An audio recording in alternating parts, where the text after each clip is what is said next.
하나님의 은혜와 평안이 여러분 심령과 가정 가운데 늘 함께 하시기를 기원합니다. 중국 당나라의 사관이었던 오긍이 지은 정관정요라는 책이 있습니다.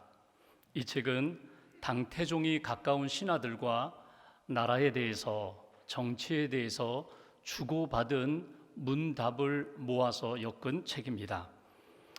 그 책 속에 지도자에 관한 부분이 있습니다. 어떤 지도자가 되어야 하는가, 어떤 지도자를 백성들은 원하는가, 몇 가지를 소개하면, 먼저 태종은 무엇보다 백성을 소중히 여기라고 강조합니다. 군주는 배요, 백성은 물이다. 물은 배를 띄울 수도 있고 반대로 배를 뒤엎을 수도 있는 힘이 있다. 백성들에게 그런 힘이 있으니 백성들을 가볍게 여기지 말아라. 백성들을 두려워할 줄도 알고 백성들을 사랑할 줄도 아는 그런 지도자가 되어야 한다고 강조합니다. 두 번째로 그는 나라를 다스릴 때 군주는, 지도자는 초심을 잃어버리지 말아야 한다고 강조합니다. 나라를 시작하는 일도 귀하고 어렵지만 나라를 반듯하게 세우고 지키는 일은 더 어렵다고, 그러니까 지도자는 항상 나라를 바르게 지켜가는 일에 있어서 초심을 잃어버려서는 안 된다고 강조를 합니다. 세 번째로 한 가지만 더 덧붙이면, 간언하는 신하를 귀히 여기라고, 소중히 여기라고, 가까이 두라고 이야기를 합니다. 사람이 자기의 얼굴을 보려면 반드시 맑은 거울이 필요하듯이 지도자는, 군주는 자기의 실상을 볼 수 있는 바른 신하를 곁에 두어야 한다. 바른 신하가 이 군주, 지도자의 허물을 이야기할 때 그 허물을 통해서 자신을 발견하고 자신을 고치는 그러한 사람이 되어야 한다. 현명한 군주는 항상 자기의 부족함을 인정하고 단점을 인정하고, 간언하는 신하가 충언을 할 때에 그 충언을 받아들이며 새롭게 변화되지만, 어리석은 군주는 간언을 듣지 않고 자기의 단점을 고치지 않고 고집부리면서 계속해서 미련하고 어리석은 길을 걸어간다. 그러니 지혜로운 지도자가 되어라, 지혜로운 군주가 되어야 한다고 그 책의 지도자에 대해서 이야기를 합니다. 벌써 오래전 그 옛날 왕정시대에 전해준 책이지만 시대가 바뀌고 제도가 바뀐 오늘날에도 지도자들은 어떻게 살아야 되는가, 특별히 지도자가 되고 싶은 사람, 영향력 있는 삶을 살고 싶은 사람은 어떤 마음을 품어야 하는가, 다시 한번 마음에 새겨볼 수 있는 그런 구절입니다. 여러분이 생각하는 좋은 지도자는 어떤 사람입니까? 성경에서 하나님이 세우시는 지도자들, 그들은 어떤 사람들이었습니까? 오늘 성경에서 우리는 요셉을 만나게 됩니다. 하나님께서 하나님의 때에 요셉을 지도자로 세워주시는 말씀이 오늘 본문의 내용입니다. 인간의 역사 가운데 애굽의 바로 왕이 요셉을 세우는 듯 하지만, 그러나 배후에서 역사하시는 하나님께서 뜻을 가지고 요셉을 훈련시키신 후에 하나님의 때에 요셉을 지도자로 세우시는 말씀이 오늘 본문의 내용입니다. 말씀의 배경은 이렇습니다. 애굽의 바로가 꿈을 꿉니다. 꿈을 꾸는데 나일강에서 7마리의 살찌고 아름다운 소가 등장합니다. 풀을 먹고 있는데 잠시 후에 마른 흉하고 파리한 7마리의 암소가 등장하여 그 살진 7마리의 암소를 잡아먹었다는 것입니다. 암소들을 잡아먹었다는 것입니다. 이런 흉한 꿈이 어디 있는가? 도대체 이런 꿈의 의미가 무엇인가? 생각하는데 또 잠들고 또 하나의 꿈을 꿉니다. 그것은 한 줄기에 무성하고 충실한 7 이삭이 나오고 잠시 후에 가늘고 동풍에 마른 7 이삭이 나오더니 그 마른 이삭이 충실한 이삭을 집어삼켰다는 것입니다. 꿈에서 깨어서 이 꿈의 의미를 해석하라고 지혜자들을 동원하여 그 꿈 얘기를 하는데 그 누구도 바로의 꿈에 대해서 해석해 주는 자가 없었습니다. 바로 그때의 술 맡은 관원장이 이야기합니다. 제가 2년 전에 감옥에 갇혀 있을 때에 히브리 청년이 제 꿈을 해석해 주고 제가 복직할 수 있었습니다. 그 히브리 청년을 불러다가 꿈에 대하여 해석을 들으시죠. 그래서 요셉이 불려오고 요셉이 바로의 꿈 이야기를 듣고 꿈에 대하여 해석을 합니다. 아주 간단하다는 것입니다. 여기 7마리의 암소, 7 이삭은 7년을 의미합니다. 7년 동안 애굽에 큰 풍년이 있을 것입니다. 풍요의 시간이 있을 것입니다. 그리고 곧 뒤이어 7년 동안의 흉년이 찾아올 것입니다. 아주 어려운 어둠의 시간이 찾아올 것입니다. 그러니 풍년을 맞이할 때에 잘 저장하고 준비해서 이 7년의 흉년을 잘 이겨나가면 됩니다. 그러면 이 나라가 망하지 않습니다. 그런 해석을 내어놓습니다. 그 해석에 대하여 바로가 좋게 여깁니다. 신하들이 좋게 여깁니다. 그래서 오늘 본문에 있는 것처럼 오늘 요셉을 애굽의 지도자로 세우는 것이 오늘 본문의 내용입니다. 오늘 이 땅에서 하나님은 어떤 사람을 원하시는가? 어떤 믿음의 사람을 원하시는가? 어떤 사람을 들어서 하나님의 일꾼으로 지도자로 사용하시는가? 그것이 오늘 본문을 통하여 우리가 얻고자 하는 신앙적 교훈입니다. 오늘 먼저 말씀 38절 말씀을 보겠습니다. 38절 한 절 함께 봉독합니다. 바로가 그의 신하들에게 이르되 이와 같이 하나님의 영에 감동된 사람을 우리가 어찌 찾을 수 있으리요 하고. 아멘. 여기 보시면 하나님의 영에 감동된 사람, 오늘 바로가 꿈 이야기, 꿈에 대한 해석을 들으면서 요셉을 바라보고 느낀 것이 있습니다. 이 사람은 하나님의 사람이다. 하나님의 영에 감동된 사람이라고 그렇게 인정하는 것을 우리는 보게 됩니다. 하나님의 영에 감동되었다는 것은 무엇입니까? 하나님의 영, 성령에 감동되었다. 성령에 감동되었다는 이야기는 무엇입니까? 하나님의 영, 성령이 그의 인생을 붙잡고 그의 인생을 이끌어 가시는 그런 사람이다. 오늘 여기서 우리에게 주시는 첫 번째 메시지가 있습니다. 하나님이 지도자를 세우실 때에, 하나님이 일꾼을 삼으실 때에 무엇을 보시는가? 무엇을 주목하시는가? 하나님은 그 심령 가운데 하나님의 영이 감동되고 있는가? 다른 말로 표현한다면 성령의 충만함으로 살고 있는가? 그것을 하나님이 주목하신다는 것입니다. 그래서 오늘 우리의 기도 제목은 이것입니다. 하나님, 제가 성령의 사람이 되게 해 주옵소서. 성령의 사람이 되게 해 주옵소서. 이것이 오늘 말씀을 통하여 우리가 기도할 제목이고 붙들어야 할 메시지입니다. 여러분, 성령의 충만함이라는 것은 무엇입니까? 성령의 충만함이라는 것은 성령님이 내 안에 오셔서 나의 모든 것을 다스리시고 이끌어 가시는 그런 삶의 상태를 성령 충만이라고 이야기합니다. 내 생각, 내 감정, 나의 의지, 나의 계획, 나의 모든 일상의 삶이 성령님의 온전한 다스림을 받고 성령님이 주도하시는 그런 삶으로 살아가는 것, 그것이 성령 충만의 삶이고 성령, 하나님의 영에 감동된 요셉과 같은 삶의 모습이라는 것입니다. 실제로 요셉의 인생을 되짚어보면 그는 고난을 참 많이 겪었습니다. 형들의 미움을 받고 팔리고 노예의 생활을 하고 감옥에 억울하게 갇히는 그런 인생을 살았지만 하나님이 함께 하시는 인생이었습니다. 하나님이 나와 함께 하신다는 것을 믿고 하나님과 함께하는, 하나님과 동행하는 인생을 살았습니다. 고난을 그렇게 극복했다는 것입니다. 하나님과 함께 한다는 것은 무엇입니까? 그의 심령 안에, 그의 삶 가운데 성령님이 함께 하셨고 성령님이 붙들어 주셨기에 감당할 수 있었고 이길 수 있는 그런 인생이 되었다. 요셉의 인생, 성령의 충만함을 받고 성령의 능력으로 지금까지 살아왔다는 것입니다. 여러분, 요셉만이 아니라 오늘 예배드리는 저와 여러분들이 오늘 이 시간에 점검하고 확인해야 할 것도 동일합니다.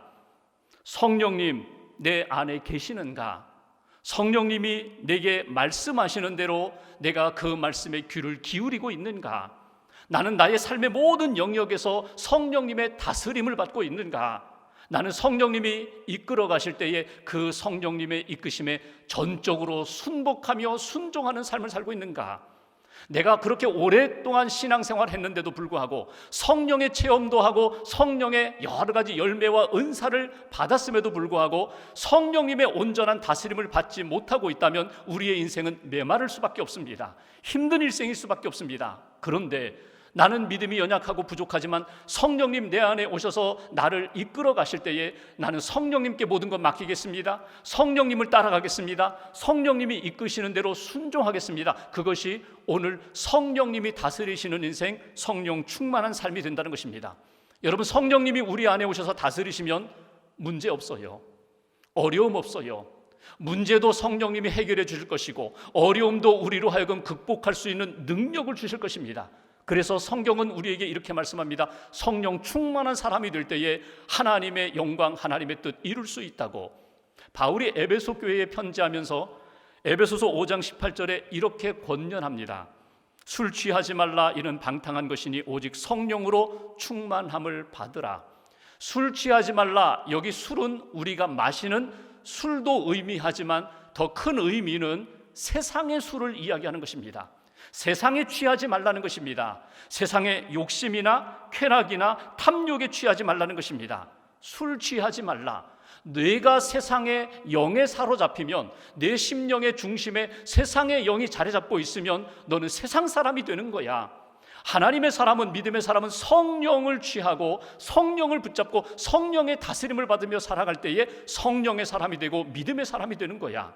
여러분, 나의 중심에 무엇이 있느냐에 따라서 내가 그 힘에 의해서 영향도 받고 끌려가게 되어 있어요. 여러분 스스로를 돌아보십시오. 내 심령에, 내 생각에, 내 삶에 가장 크게 영향을 끼치고 있는 것이 무엇인가? 그것이 여러분들의 인생을 만들고 있다는 거예요. 세상의 영에 끌리지 말아라. 세상의 영에 취하지 말라. 붙들리지 말아라. 하나님의 영에 붙들려라. 성령에 붙들려야 돼. 그래야 내가 하나님이 기뻐하시는 믿음의 인생으로 살아갈 수 있어. 이것이 오늘 창세기를 통하여, 에베소서를 통하여 우리에게 강조해 주시는 말씀입니다. 여러분, 성령을 어떻게 받게 되나요? 성령의 충만함을 어떻게 받게 되나요?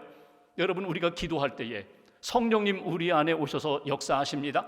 우리가 기도할 때에 마가의 다락방에 120명이 모여서 약속한 성령을 사모하며 기도할 때 비둘기 같은 성령이 임했던 것처럼 우리가 전심으로 하나님 앞에 성령을 구할 때 하나님이 우리에게 성령을 부어주신다는 거예요. 그리고 오늘 주일날 하나님 앞에 예배드리는 날, 주님이 기뻐하시는 삶을 사는 날, 여러분 예배드리며 기도하며 하나님을 묵상하면서 성령의 충만함을 확인하셔야 돼요. 성령의 충만함으로 다시금 무장하셔야 돼요. 내가 하나님의 영 성령님을 사모하는 일에 있어서 걸림돌이 되는 것이 있다면 여러분 내려놓으셔야 돼요. 제거하셔야 돼요. 한 사람이 건강한 삶을 살려면 여러분 잘 먹어야 되거든요. 몸에 좋은 음식 먹어야 되거든요. 근데 몸에 좋은 음식을 먹으면서 간식도 먹고 불량식품도 먹고 밤에 야식도 먹고 그러면 우리의 몸이 건강할 수가 없거든요. 우리의 몸이 건강하려면 여러분 음식 조절해야 하듯이 여러분 온전한 성령님의 다스림을 받고자 한다면 특별히 오늘 주일날 여러분 1시간 예배드리고 남은 시간 내가 원하는 곳으로 가겠다, 원하는 만남 갖겠다, 즐기며 살겠다. 여러분 하나님 앞에서 온전한 성령의 충만함의 삶을 경험할 수가 없어요.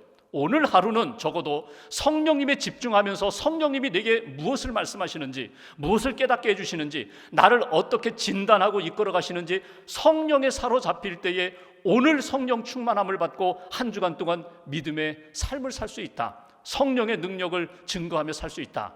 오늘 첫 번째로 우리에게 주시는 메시지입니다. 성령의 사람이 되게 해 주옵소서. 하나님이 기뻐하시는 믿음의 사람, 지도자로 쓰임받기 위하여 하나님 성령 충만함으로 채워달라고 기도하고 성령 충만함, 성령의 기름 부으심을 받는 저와 여러분들 되시기를 주님의 이름으로 기원합니다. 두 번째로 39절 말씀 보십시오. 39절 한 절 같이 봉독합니다. 요셉에게 이르되 하나님이 이 모든 것을 내게 보이셨으니 너와 같이 명철하고 지혜 있는 자가 없도다. 바로가 요셉에게 하는 이야기입니다. 세상 사람들이 보지 못하는 것을 너는 보고 있구나. 세상 사람들이 깨닫지 못하는 것을 너는 깨닫고 있구나. 그것은 세상의 지식이 아니다. 세상의 지혜가 아니다. 하나님이 너에게 주신 명철과 지혜로구나. 이것이 바로가 요셉에게 하는 이야기입니다. 하나님이 오늘 바로의 입을 통하여 주신 말씀인데 하나님이 지도자로 세우는 사람, 하나님이 기뻐하시는 믿음의 사람은 어떤 사람인가? 오늘 두 번째로 우리에게 주시는 메시지, 지혜의 사람이 되어야 한다는 것입니다. 세상의 지혜가 아니라 하늘의 지혜, 하나님이 주시는 지혜로 무장할 때에 하나님이 기뻐하시는 영적 분별력을 가지고 하나님의 뜻을 이루는 인생이 될 수 있다. 여러분, 명철과 지혜가 무엇입니까? 사리를 분별하는 거예요. 옳은 것과 그른 것들, 그리고 선과 악을 분별하는 것이 명철이며 지혜입니다. 오늘 요셉은 이 지혜를 하나님으로부터 받았다는 거예요. 하나님이 보여주시고 하나님이 들려주시는 대로 자기가 만드는 지혜나 명철이 아니라 하늘의 지혜를 가지고 그는 하나님 앞에 쓰임받는 인생으로 나타나는 것을 보게 됩니다. 여러분, 이것은 요셉이 타고난 것 아닙니다. 요셉이 많은 고난의 시간을 보내면서 그 순간순간마다 어려움이 있을 때마다 하나님 앞에 기도하고 하나님이 함께 하심을 확신하고 하나님이 주시는 마음과 뜻을 붙잡고 살아갈 때에 그가 지혜의 사람이 되었던 것을 우리는 보게 됩니다. 특별히 요셉의 지혜 가운데 우리가 놓치지 말아야 할 하나님이 기뻐하시는 지혜의 모습이 있어요. 36절 말씀을 한번 보실까요? 36절 한 절을 우리가 같이 봉독하겠습니다. 이와 같이 그 곡물을 이 땅에 저장하여 애굽 땅에 임할 7해 흉년에 대비하시면 땅이 이 흉년으로 말미암아 망하지 아니하리이다. 여기 끝부분에 요셉이 바로에게 하는 이야기입니다. 이 땅은 망하지 않습니다. 7년 풍년과 7년 흉년의 시간, 하나님이 주신 지혜를 가지고 준비하면, 대비하면 이 땅은 무너지지 않습니다.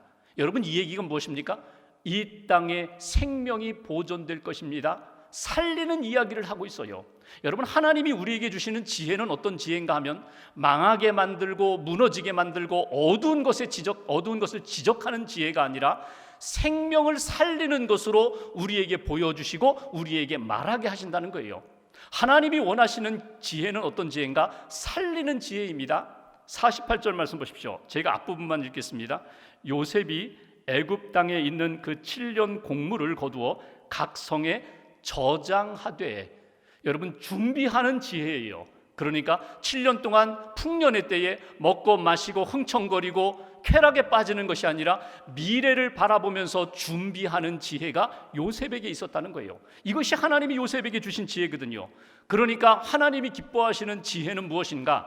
하늘의 지혜는 준비하는, 오늘만 잘 먹고 잘 사는 것이 아니라 내일과 영원한 세계를 바라보면서, 천국을 바라보면서 준비하는 것이 하나님이 주시는 지혜고, 오늘 우리가 무슨 일을 만나든지 그 속에서 생명의 역사를 바라보고 망하는 일이 아니라 살아나는, 생명으로 회복되는 그 일을 바라보고 증거하는 것이 요셉을 통하여 우리에게 주시는 지혜입니다. 여러분, 우리 가정 안에 어떤 지혜의 사람이 필요할까요? 우리 공동체 교회 안에 일터에 어떤 지혜의 사람이 필요할까요? 잘못을 지적하고 그 문제에 대하여 진단하고 틀렸어, 이제는 아니야라고 그렇게 말하는 사람이 아니라 이 속에 하나님의 계획이 있습니다. 생명이 있습니다. 하나님이 우리와 함께 하시면 이길 수 있습니다. 아니, 하나님이 반드시 이길 수 있도록 도우십니다. 믿음으로 선포하고 지혜로 말할 수 있는 그런 믿음의 사람, 지혜의 사람이 우리에게 필요하다는 거예요. 사도행전을 보면 초대교회 예루살렘 교회에 어떤 어려운 문제가 생겼습니다. 그것은 구제를 하는 가운데 소외되는 사람이 있었다는 거예요. 히브리파 사람들에게는 구제금이 전달되는데 헬라파 사람들에게는 구제금이 전달되지 않았어요. 그러니까 이들의 마음 가운데 원망과 불평이 생겼습니다. 사도들이 진단했어요. 이 어려운 문제를 어떻게 풀어갈까? 그들이 기도하면서 하나님이 지혜를 주셨습니다. 그것은 뭐냐면 사도들은 기도와 말씀 전하는 것에 집중하고 행정적인, 구제하고 사람들의 어려움을 돌보는 지도자들을 7명 세우자.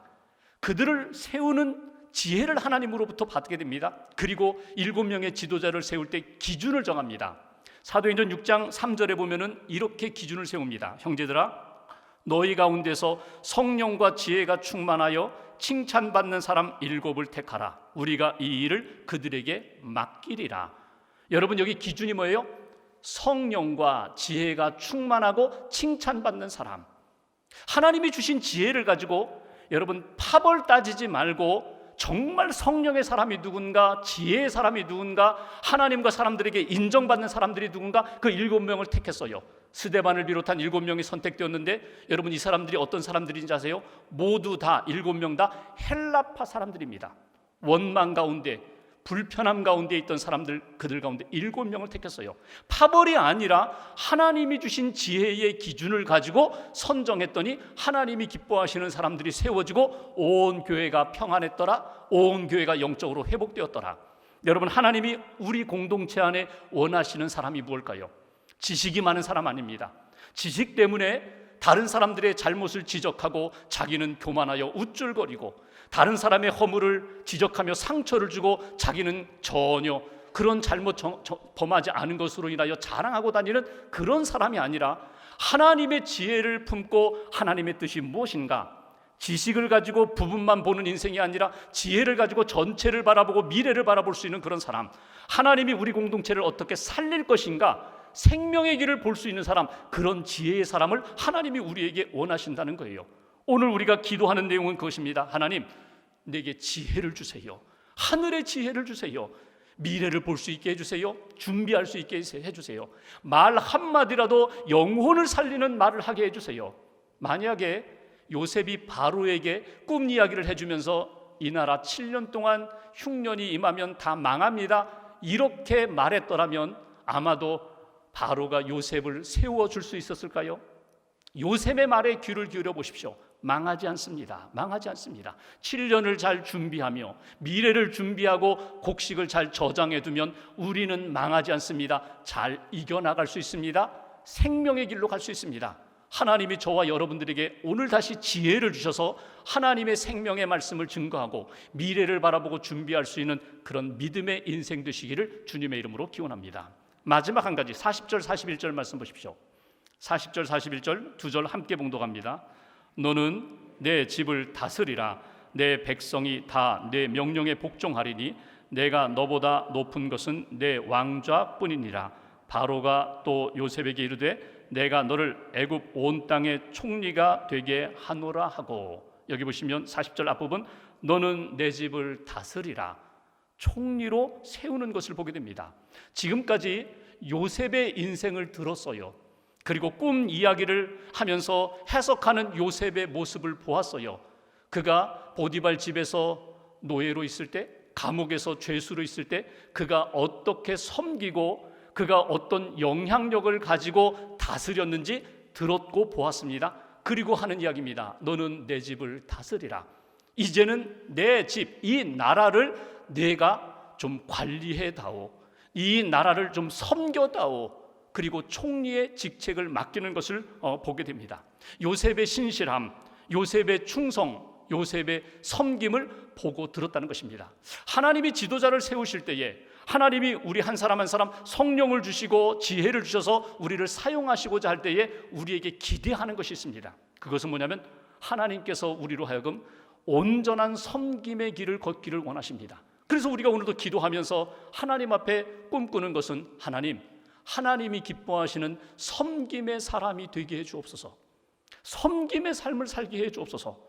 여기 섬긴다는 것, 요셉은 어느 곳에 가든지 하나님이 주신 자리에서 사명을 가지고 섬김의 길을 걸어갔습니다. 지위가 여기 감옥에 있든지 이제는 총리 그 높은 자리에 오르든지 지위 고하를 막론하고 그는 항상 하나님 앞에서 겸손히 섬기는 길을 걸어갔다는 것입니다. 삶의 현장 속에서 내게 주신 사명이 무엇인가? 하나님이 내게 원하시는 뜻은 무엇인가? 흔들림이 없이 겸손히 신실하게 섬겼다는 거예요. 미국의 찰스 스윈돌 목사님이 지은 요셉이라는 책에 보면 요셉을 이렇게 평가했습니다. 그는 순전한 사람이었다. 여러분, 순전하다는 것이 무엇입니까? 이중적이지 않았다, 가식적이지 않았다, 성실하고 부지런하고 하나님이 보시기에 아름다운 삶을 살았다. 이것이 순전한 삶의 모습입니다. 요셉의 모습을 보십시오. 그에게는 게으름이나 속임수나 부정이나 욕심이나 험담이나 불성실이 없습니다. 하나님이 내게 주신 자리에서 처음 하나님이 내게 주신 은혜, 초심을 잃어버리지 아니하고 하나님 앞에서 그는 변함없이 살아갔다는 거예요. 하나님이 나와 함께 하시지 내가 하나님과 함께 하지. 하나님이 내게 성령을 부어주셨지, 지혜를 부어주셨지. 하나님의 영 성령님 의지하고 지혜의 분별력을 가지고 그는 믿음의 길을 걸어가게 되었다. 사도행전 6장에서 7명의 지도자, 우리가 보통 7집사라고 표현하죠. 7명의 지도자를 세우는 기준 다시 한번 기억해 보십시오. 여기 성령과 지혜가 충만하고 칭찬받는 사람들, 그들을 세우라고 했습니다. 근데 여기 칭찬받는 사람이라는 원문의 원래 히라보 원문을 보면 마르토레오라고 되어 있어요. 마르토레오라는 그 말의 뜻은 칭찬받는다는 의미도 되지만 더 중요한 의미는 증인이 된다는 거예요. 예수 그리스도 복음의 증인될 사람, 어느 곳에 가든지 목숨 걸고 순교하기까지 나는 예수의 사람입니다, 나는 복음으로 구원받은 사람입니다, 이렇게 나타낼 수 있는 사람, 그 사람이 하나님이 기뻐하시는 섬김의 삶을 살아갈 수 있다. 그러니까 내 힘으로는 힘들어요. 성령님이 내 안에 계시고 그분의 능력을 힘입어서 내가 섬기는 거예요. 예수님처럼. 여러분, 예수님 어떻게 섬기셨어요? 십자가에 자기 목숨을 내놓고 섬기셨어요. 십자가에 달려 돌아가시면서 온 인류의 죄를 대속하시고 구원하는 길로 그분은 섬기셨어요. 예수님을 믿고 내 안에 성령과 지혜가 가득하다면 우리의 섬김이 너무나 부족하지만, 아직도 연약하지만 주님 바라보면서 하나님이 기뻐하시는 생명의 섬김이 되어야 한다. 주 4세기경 데오드로라는 여성이 있습니다. 아버지와 어린 시절 아버지와 함께 살았는데 아버지가 어느 날 수도원으로 들어가셔요. 하나님 앞에 나는 온전히 남은 여생 헌신하겠다. 수도원으로 들어갑니다. 자기도 따라 들어가려고 하는데 수도원 안에는 여성이 들어갈 수 없으니까 이 데오드로가 남자 복장을 하고 수도원에 들어갔어요. 그리고 부엌에서 밥 짓고 설거지하고 빨래하면서 그렇게 굳은 일을 하면서 하나님을 묵상하고 기도하고 수도사처럼 그렇게 살아가는 거예요. 아버지가 돌아가셨어요. 홀로 남았는데 수도원 밖으로 나가지 않고 여전히 부엌에서 일을 하면서 그렇게 섬겼습니다. 어느 날 수도원에 소란이 벌어졌어요. 수도원 밖에 마을의 한 사람이 수도원에 들어와서 내 딸 누가 임신시켰냐고 소란을 폈어요. 사실은 그 딸은 군인과 눈이 맞아서 임신을 하고 그 군인은 도망갔는데 그걸 사실대로 이야기하면 혼날까 봐 수도원에 있는 수도사가 나를 임신시켰다고 그렇게 거짓말한 것 때문에 아버지가 흥분해서 그리고 수도원에 찾아와서 어느 수도사가 내 딸 임신시켰냐고 소란을 피우는 것입니다. 나오라는 거예요. 근데 나올 사람이 없죠. 거기에 죄인이 없으니까. 그때 데오드로가 생각합니다. 어떤 한 수도사가 실수를 했구나, 죄를 저질렀구나. 그런데 발각되면 그 사람은 결국 수도원에서 쫓겨나게 되고 모욕을 당하고 남은 인생 어두운 길을 걸어가게 될 텐데 내가 그를 대신하여 내가 희생하자. 자기가 손을 들었어요. 예상했던 대로 막 모욕을 받고 수도원에서 쫓겨납니다. 수도원에서 쫓겨나 마을 그 곁에 살면서 수도원 앞에 매일매일 팻말 하나를 들고 이렇게 하루 종일 서 있었어요. 그 팻말, 나는 불쌍한 죄인입니다. 나는 불쌍한 죄인입니다. 참여하는 모습으로, 죄인된 모습으로 그렇게 매일 서서 그렇게 하루하루를 지내게 됩니다. 시간이 흘렀어요. 몇 년 지난 다음에 원장님이 데오드로를 갸륵하게 여겨서 다시금 수도원으로 불러들였습니다. 전에 하던 일 그대로 하라고. 근데 사람들의 눈이 달라졌어요. 전에는 도와주기도 하고 따뜻한 말도 했는데 이제는 아주 차가운 눈길을 보냅니다. 인정하지 않아요. 조롱합니다. 자기가 맡은 일 그거 묵묵히 감당하다가 결국 과로로 쓰러지게 되고 세상을 떠나게 됩니다. 세상 떠나고 장례식을 준비하는데 시신을 닦으려고 보니까 남자가 아니라 여자였어요. 그 모습을 보면서 이 사람은 죄인이 아닌데 이 사람이 죄를 다 뒤집어 쓰고 이렇게 고난을 겪었다. 거기 수도원에 있는 모든 사람들이 자기를 다시 한번 돌아보게 됩니다. 진짜 수도사는 누군가? 이 사람이 진짜 수도사다. 진짜 하나님을 섬기는 것이 무엇인가? 이 사람의 섬김이, 이 사람의 희생이 진정 하나님을 사랑하고 하나님을 섬기는 자의 모습이 아닌가. 그래서 모두가 다 회개하며 회개 운동이 일어났다는 것입니다. 여러분, 우리의 인생을 돌아보시면 세상에 속한 사람들은 세상의 힘을 의지해서 살아갑니다. 세상의 방법대로 살아갑니다. 근데 하나님의 사람은, 믿음의 사람은 성령을 의지해서 살아갑니다. 하나님이 주신 생각과 말씀과 지혜를 의지해서 살아갑니다. 내가 섬길 때 내 힘으로 섬기지 않습니다. 하나님이 그때그때마다 주시는 뜻을 붙잡고 하나님의 영, 성령님을 의지하며 섬기게 됩니다. 하나님이 우리에게 원하시는 것이 무엇일까? 오늘 이 시간 내게 구원도 주시고 은혜도 주시고 은사도 주셨는데 내가 속한 삶의 자리에서 하나님이 정말 우리에게 원하시는 것은 무엇인가? 성령님을 사모하라고, 성령의 충만함을 받고 살라고, 하나님의 지혜를 사모하라고, 하나님의 지혜로 살아가라고. 내 힘으로 섬기고 자랑하는 인생이 아니라 하나님이 주시는 힘으로 겸손히 신실하게 섬기며 하나님이 기뻐하시는 하나님의 뜻을 이루는 인생을 살아가라고 오늘 말씀을 다시 한번 우리 가슴 속에 품고 한 주간 동안 복음의 증인답게 하나님 앞에 신실하게 믿음의 길을 걸어가는 저와 여러분들 되시기를 주님의 이름으로 기원합니다. 기도하겠습니다.